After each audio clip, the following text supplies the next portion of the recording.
Hi everybody, this is Kevin and welcome back to another video. And today I'm going to be sharing my thoughts on the video game Triangle Strategy, which released about a week and a half ago for the Nintendo Switch. And I beat it. I didn't fully complete the game because there are 4 different endings, but I did get one of the endings and it took me about 38 hours to complete. So now I figured that I got at least one of the endings, I can talk about it. And I gotta say, I was highly anticipating this game, the moment I saw the first trailer, and the first time we saw the trailer, which was like last year, maybe a year and a half ago, they released the demo later that day after the Nintendo Direct, and I played the demo, and I was like, oh my god, I'm so sold on this game, because we really don't get a whole lot of strategy RPGs anymore. I mean, we got Disgaea 6, which I didn't play that one, I don't know, I played like the first 2 Disgaea games, so I sort of fell out of that series, but you do have that. You had Fire Emblem 3 Houses, which I tried to play. I got like 5 hours into that one and just didn't really like the whole idea of recruiting those characters. And I know there's 3 different stories in that one too with the 3 houses, but I don't know, I couldn't really get into the Fire Emblem 3 Houses. So for me, it's been a long time since I played a good strategy RPG, and this game did not disappoint. I've seen quite a few reviews already with people saying, yeah, the battles are great, but I can't stand the story because you have to sit through 30 to 45 minutes of cutscenes before you get to each battle. To which I say, the story is fucking Kino, man. It's a great story with all sorts of backstabs and betrayals and unlikely alliances. And I don't know, I guess you can compare it to Final Fantasy Tactics in a certain sense with like the political struggle going on there, because the gist of it is you're in the fictional land of Norzelia. And 30 years ago, there was a big war between the 3 realms for iron and salt, these valuable resources, and they called it the Salt-Iron Wars. But, 30 years have passed, and now there's peace between the nations, and of course the peace doesn't last too long, which is the grounds for this game. But with the 3 realms, you have the Kingdom of Glenbrook, which is where the main character you see on the cover, Serenoa Wolfort, hails from, so he's part of Glenbrook. And that's basically the realm that has a bunch of warriors. They have the Greenlands. There's a lot of crops and stuff like that. They're in charge of growing and distributing throughout the realm and trading it with iron and salt. Up in the north, you have the Duchy of Esfrost, which is in charge of excavating iron to use as resources. And then in the south, you have the Holy State of Hyzant, which is governed by the Saintly Seven, who are these religious leaders, which it turns out it's sort of like a false religion and definitely gives me vibes of Final Fantasy X and the teachings of Yevon. Base Tuatha was right all along.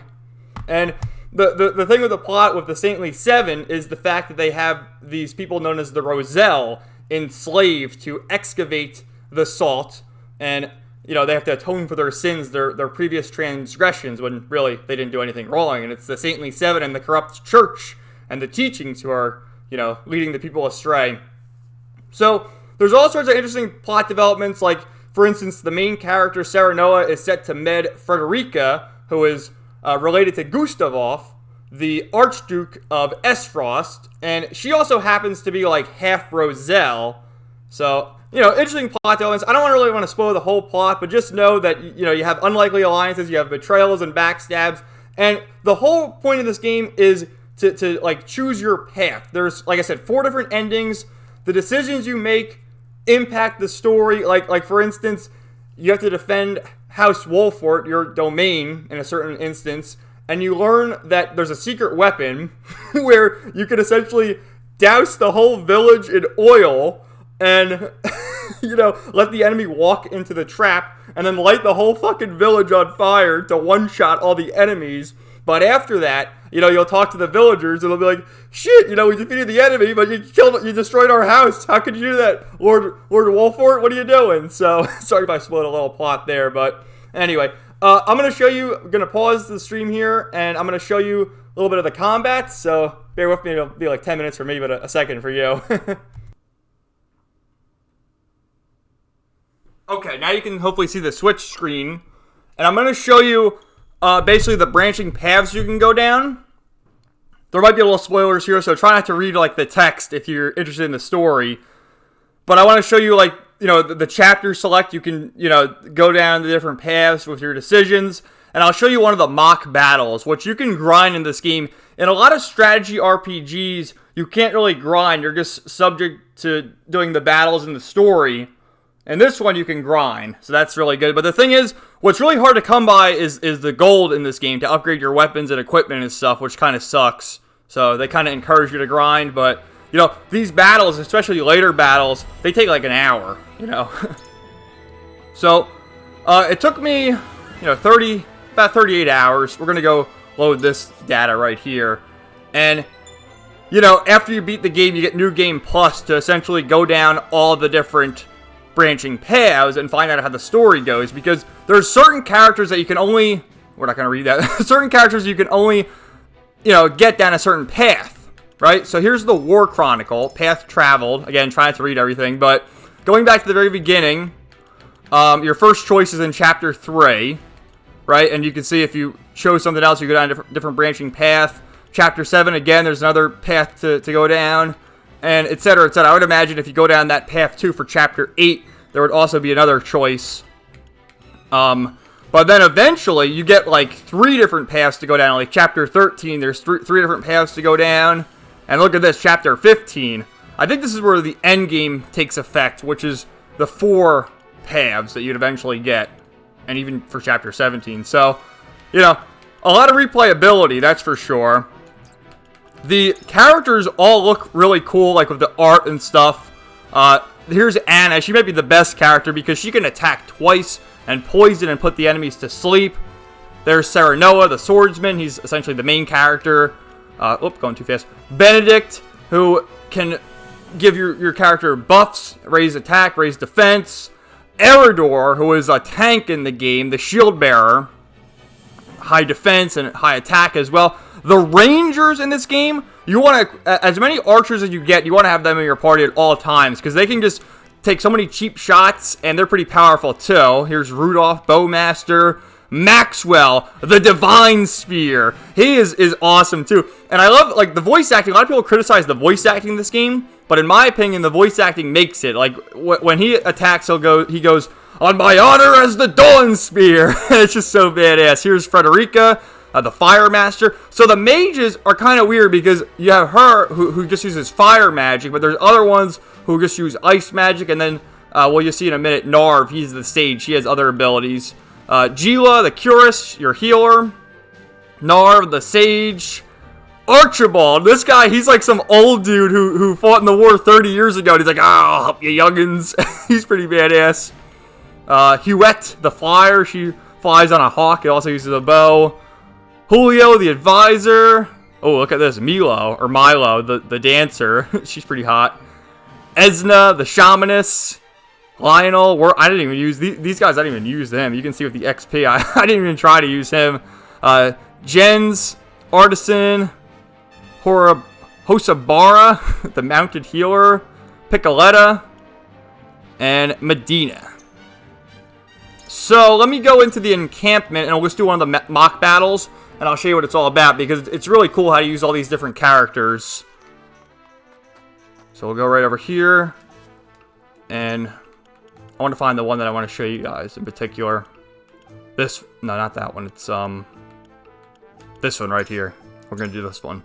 So this is really cool. I get the chance to show you all their abilities. And I'm not going to complete the battle. I'm going to show you a few of the moves, and then we'll go back to me on camera. So you can, like, pick which units you want to use. We're going to get Maxwell up here. And I want Eridor. Where's Eridor? Because I want to show you his move. Here he is. He's hiding over there. There you go. Alright. So in particular, I want to show you Eridor and Maxwell. And the music in this game is unbelievable, too. You can hear it, and hopefully you heard it at the beginning of the video. Conquer the arena! The battle begins. So, let's get Eridor. And first, you get these abilities as you go in the game. We're going to do fleet-footed, just to make everyone go faster. Well done. And because I want to show you Eridor's move right here, where you go up here, ram foe, and check this out. Ready? You're in the way.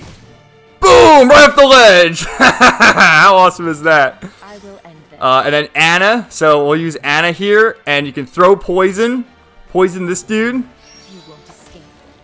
Right? And then we can attack again, and poison the other dude. Suffer. Suffer. And then Maxwell. The Dawn Spear. On my honor as the Dawn Spear. So get him in there and run through. Look at this. Yeah, 3 foes at once. Hell yeah. So there you go. So that's going to do it here. I'll cut back to myself on camera. So overall, I really did enjoy this game. It was a lot of fun. I love the story, man. Like, the people saying, oh my god, I can't sit through 45 minutes of cutscenes. The story's fucking awesome. I don't know what the hell is wrong with you people. I love the story. I thought the story was great. You know, I don't want to say too much. Maybe you look up videos or Let's Plays or whatever, because I feel like you should get this game and enjoy it for yourselves. And there is a demo. You can play it to the first 5 chapters, if I'm not mistaken. So check out the demo and see if you like it. Again, like you saw there with the gameplay, but inside, the Switch always does a great job with the cover art. But inside here, you can see all the different sprites of all the characters and all their unique abilities and whatnot. So that's pretty cool. And yeah, I love the voice acting. I also saw a lot of people criticizing the voice acting. Like, no, dude, the voice acting's awesome. What are y'all talking about? So I'm just very enthusiastic about this. I'd like to eventually go down the different paths and find out what the different endings are like. But the thing is, Stranger of Paradise is releasing on Friday, and I am extremely hyped for that game. That game looks amazing. I can't wait to play it. I've seen clips of it, and it looks like everything I expect with the story and everything, and, you know, just watching the first few trailers of that game. So I can't wait for that. If you played this game, let me know your thoughts in the comments down below. Otherwise, stay tuned for more videos coming soon. We'll have a stream on Thursday with more Kingdom Hearts, and then, of course, a stream on Saturday with even more Kingdom Hearts. So we're going to get closer to finishing that game. And then I look forward to doing a new Let's Play soon once we beat that. So, thanks everybody. Let me know your thoughts in the comments down below. And stay tuned for more videos coming soon.